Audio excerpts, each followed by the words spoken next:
Kau pa'y maging kalbo, bisan wala sir sampo, mainggat tim ulo, wala pagod kuto. Ang problema la, kay mainggat tim duro, nakakasilaw.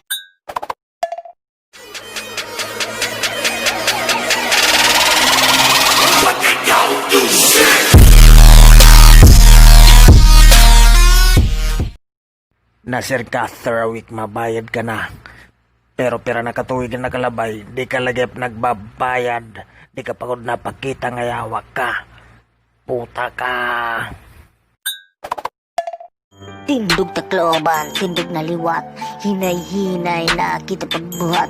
Kay kita magpapadayon, bisan panalunupan, di ko babayan, sudat ko na takloban. Tindog takloban, tindog na liwat, hinay-hinay na kita pagbuhat. Kita magpapadayon. Susuntogon to ikaw na baboy ka. Baboy. Baboy nga yawa ka. Baboy nga yawa ka. Tambay dito, tambay doon. Dikit-dikit pa. Layo-layo, layo-layo. Social distancing.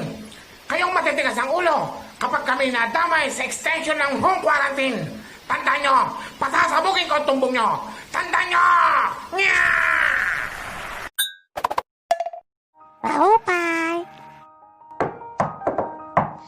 Paupay, mana sa bela na intoy. Masukot akong utang.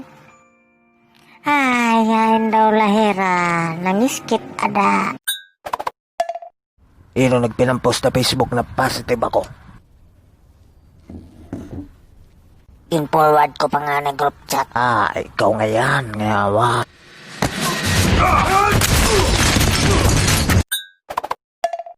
Pero sa nalang na pagkayana, ikaw ba ito nagkalat ng fake news? Naliwat nga yawa. Anong fake news nga yawa ka? Gusto mo gan mapasagbaran? Ano? Sige. Napakya naman lang kasi.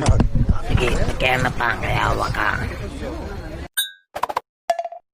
Kau pa'y maging kalbo, bisan wala sir sampo, mainggat tim ulo, wala pagod kuto. Ang problema la, kay mainggat tim duro, nakakasilaw. An ka mo na utang nakahiguti o ayam. Anak ko na nasukot, nakalayaw na. Diri tutuon. Pabaydan taman ikaw kung makatrabaho na Pare na ako pang gasolina.